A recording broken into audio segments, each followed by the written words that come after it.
வானம் வசப்படுமே. வாழ்க்கை என்ற அதிர்ஷ்ட குலுக்கில் நாம் எவ்வாறு பிறக்கிறோம் என்பதையோ, பிறந்த பிறகு வரும் அதிர்ஷ்டங்களையோ துரதிர்ஷ்டங்களையோ நம்மால் தேர்ந்தெடுக்க முடியாது. ஆனால் அவற்றை எவ்வாறு சமாளிக்கிறோம் என்பது நம் கைகளில் இருக்கிறது. தன்னம்பிக்கை இழக்காமல் முழுமையாக போராடினால் துரதிர்ஷ்டம் நம் பாதையை கடந்தாலும் நம்மால் அதனை வெற்றியாக மாற்ற முடியும். 1994 ஆண்டு ஆகஸ்ட் 30 உதிர்க்கப்பட்ட வசனம் அது. குடும்ப வறுமை காரணமாக படிப்பை பாதியிலேயே கைவிட்டு பின்னர் கௌரவ டாக்டர் பட்டம் பெற்ற ஒரு வரலாற்று நாயகர் அந்த கௌரவ பட்டத்தை ஏற்றுக்கொண்டு ஆற்றிய உரையில் கூறிய கருத்து அது. சிங்கப்பூரர்களின் ஒட்டுமொத்த நன்மதிப்பையும் பெற்றிருந்த அவர் வேறு யாருமல்ல, புன்னகை மட்டுமே பூக்கத் தெரிந்தவரும், நாட்டின் மிக உயர்ந்த பதவியை வகித்தும் சராசரி சிங்கப்பூரர்களோடு சரிசமமாக பழகியவரும், சிங்கப்பூரர்களால் மக்கள் அதிபர் என்று அன்போடு அழைக்கப்பட்டவருமான நமது முன்னாள் அதிபர் டாக்டர் வி கிம் வி. சிங்கப்பூரின் 4வது அதிபராக 8 ஆண்டு காலம் பணியாற்றியவர். வறுமையில் பிறந்த ஒருவர் ஒரு தேசத்தின் அதிபரான கதை திரு வி கிம் வியின் கதை. 1915 ஆண்டு நவம்பர் 4 சிங்கப்பூரில் ஒரு சராசரி குடும்பத்தில் 4வதும் கடைசி பிள்ளையுமாக பிறந்தார் திரு வி. அன்புக்கு பஞ்சமில்லாத அந்த வீட்டில் வறுமைக்கும் பஞ்சமில்லை. மிக எளிமையான சூழ்நிலையில் வளர்ந்த அவர் தனது ஆரம்ப கல்வியை பேர்ல்ஸ் ஹில் தொடக்க பள்ளியில் பயின்றார். அவருக்கு 8 வயதான போது அவரது தந்தை தொண்டை புற்றுநோயால் காலமானார். அதனால் குடும்ப நிலைமை இன்னும் மோசமானது. எப்படியோ சிரமப்பட்டு ராஃபல்ஸ் கல்விக் கழகத்தில் உயர்நிலை படிப்பை மேற்கொண்டார் திரு வி.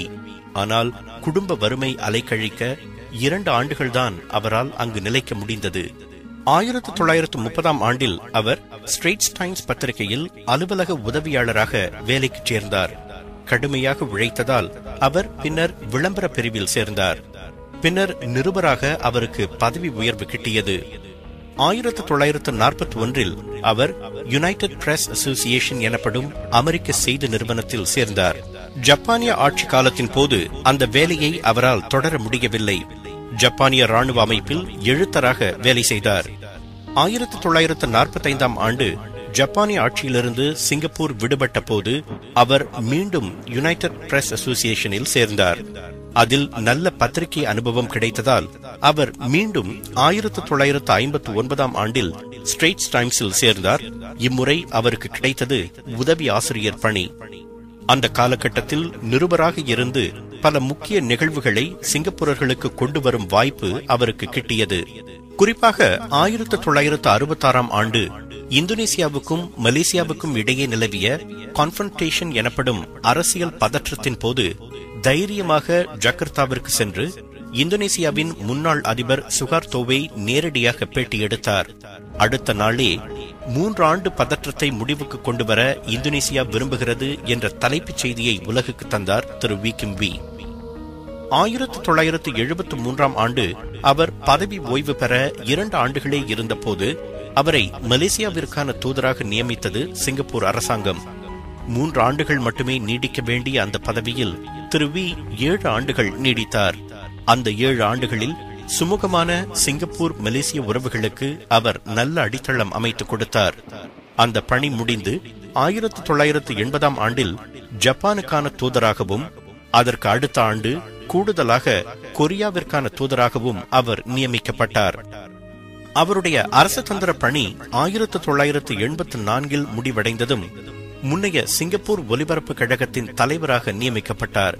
அதற்கு அடுத்த ஆண்டே, அதாவது 1985 ஆகஸ்ட் 30 சிங்கப்பூரின் 4வது அதிபராக அவரை தேர்ந்தெடுத்தது நாடாளுமன்றம். அடுத்த 8 ஆண்டுகள் அந்த பணியை செவ்வனே செய்தார் திரு வி. 1936 ஆண்டு கோ சாக் ஹியாங் என்பவரை மணந்து கொண்ட திரு விக்கு ஓர் ஆண் 6 பெண்கள் என 7 பிள்ளைகள் பிறந்தனர். 1966 ஜஸ்டிஸ் ஆஃப் பீஸ் ஆக நியமிக்கப்பட்டார். 1963 பொது சேவைக்கான நட்சத்திர விருதையும் 1979 மெச்சத்தக்க சேவை விருதையும் வென்றார். 1993 செப்டம்பர் மாதம் அவர் அதிபர் பதவியிலிருந்து ஓய்வு பெற்றார். தனது கல்வி பயணத்தில் பல்கலைக்கழகத்தில் காலடி வைக்க முடியாத திரு விக்கு 1994 ஆண்டு ஆகஸ்ட் 30 சிங்கப்பூர் தேசிய பல்கலைக்கழகம் கௌரவ டாக்டர் பட்டம் வழங்கி கௌரவித்தது. அதனை ஏற்று அவர் ஆற்றிய உருக்கமான உரையில், வறுமை காரணமாக படிப்பை பாதியிலேயே கைவிட்ட எனக்கு பட்டப்படிப்பு படிக்காமலேயே இவ்வளவு பெரிய கௌரவம் கிடைத்தது குறித்து உண்மையில் மகிழ்ச்சி அடைகிறேன். நான் சென்ற ஒரே பல்கலைக்கழகம் வாழ்க்கை என்ற பல்கலைக்கழகம்தான் என்று கூறினார். அதே உரையில் அவர் தன் வாழ்க்கையில் பின்பற்றிய 3 கொள்கைகளை பற்றி பேசினார். முதல் கொள்கை, வாழ்க்கையில் நிறைவு காண வேண்டும், மகிழ்ச்சியாக இருக்க வேண்டும், பிறரை பார்த்து பொறாமைப்படக்கூடாது. அதற்கு உதாரணமாக 8 ஆண்டுகள் அதிபராக இருந்த போது பறந்து விரிந்த இஸ்தானா மாளிகையில் வசிக்க வாய்ப்பிருந்த போதும் சிக்லாப்பில் இருந்த தன்னுடைய சொந்த வீட்டிலேயே வசித்ததை அவர் குறிப்பிட்டார். இரண்டாவது கொள்கை, எல்லோரையும் அவர்கள் எவ்வளவு தாழ்ந்து போனவர்களாக இருந்தாலும் மனிதர்களைப் போல் நடத்த வேண்டும், உயர்வு தாழ்வு என்று பார்க்கக்கூடாது. அதனை வாழ்நாள் முழுவதும் கடைபிடித்ததால்தான் அவரை மக்கள் அதிபர் என்று எல்லோரும் அழைத்தனர்.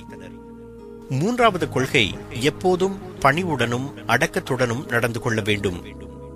ஹாரி ட்ரூமன் அமெரிக்காவின் அதிபரான பிறகும் தன் காலனிகளை சொந்தமாகவே பாலிஷ் செய்து கொள்வார் என்ற கதையை கூறி, தானும் அதிபரான பிறகு கூட சொந்தமாகவே காலணிகளை பாலிஷ் செய்து கொண்டதாகவும் சொந்தமாகவே காப்பி கூட போட்டுக் கொண்டதாகவும் கூறினார் டாக்டர் வி.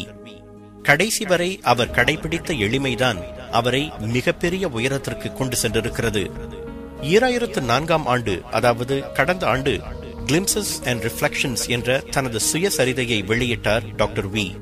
அதனை படித்து பார்த்தால் எவ்வளவு பெரிய உச்சங்களை தொட்ட ஒரு மனிதன் எவ்வளவு சாதாரணமான வாழ்க்கை வாழ்ந்திருக்கிறார் என்பது புரியும். ஆச்சரியத்தால் புருவங்கள் விரியும். தன்னுடைய 12வது வயதில் தலைமை ஆசிரியரிடம் தான் வாங்கிய பெறம்படி எப்படி தன் வாழ்க்கையை மாற்றி அமைத்தது என்று அந்த புத்தகத்தில் சுவைபட கூறியிருக்கிறார் டாக்டர் வி. மிக எளிய நடையில் எழுதப்பட்டிருக்கும் அந்த நூல் அனைவரும் படித்து பயன்பெற வேண்டிய ஒரு நூல். அந்த நூலின் விற்பனை மூலம் கிடைத்த சுமார் $500,000 மில்லியன் வெள்ளியை 8 அறநிறுவனங்களுக்கு அளித்தார் டாக்டர் வி. மக்கள் அதிபர் என்று புகழப்பட்ட டாக்டர் வி கிம் வி சில ஆண்டுகளாகவே புரோஸ்டேட் எனப்படும் சிறுநீர் பை சுரப்பி புற்றுநோயால் அவதிப்பட்டார். 2005 ஆண்டு மே மாதம் 2 தமது 89வது வயதில் அவர் காலமானார். அந்த தருணம் தங்களுடைய உறவினர் ஒருவர் இறந்து போனது போன்று உணர்ந்தனர். அவரது அன்பையும் மனித நேயத்தையும் புன்னகை பூக்கும் முகத்தையும் மறக்க முடியாத பல சிங்கப்பூரர்கள். அதனால்தான் நவீன சிங்கப்பூர் வரலாறு காணாத அளவுக்கு பல்லாயிரம் பேர் அவரது உடலுக்கு மரியாதை செலுத்த இஸ்தானாவில் வரிசை பிடித்து நின்றனர். வாழும் போது எளிமையை விரும்பிய டாக்டர் வி மறைந்த பிறகும் எளிமையாகவே நினைக்கப்பட விரும்பினார்.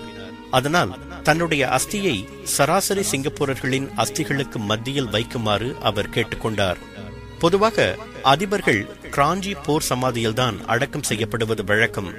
ஆனால் அவரது விருப்பம் போலவே மண்டாய் அஸ்தி மாடத்தில் மற்ற சிங்கப்பூரர்களின் அஸ்திகளோடு அவரது அஸ்தியும் வைக்கப்பட்டுள்ளது. நாட்டின் உயர்ந்த பதவியை எட்டிய போதும் அதிகாரம் அவரது தலைக்கு ஏறவில்லை. மாறாக எட்டாத தூரத்தில் இருந்த ஒரு பதவியை அவர் சாமானிய மக்களுக்கும் எட்டும் உயரத்திற்கு கொண்டு வந்தார். அவரது புன்னகைக்கும் கனிவான பேச்சுக்கும் வசப்படாதவர்கள் யாரும் இருக்க முடியாது.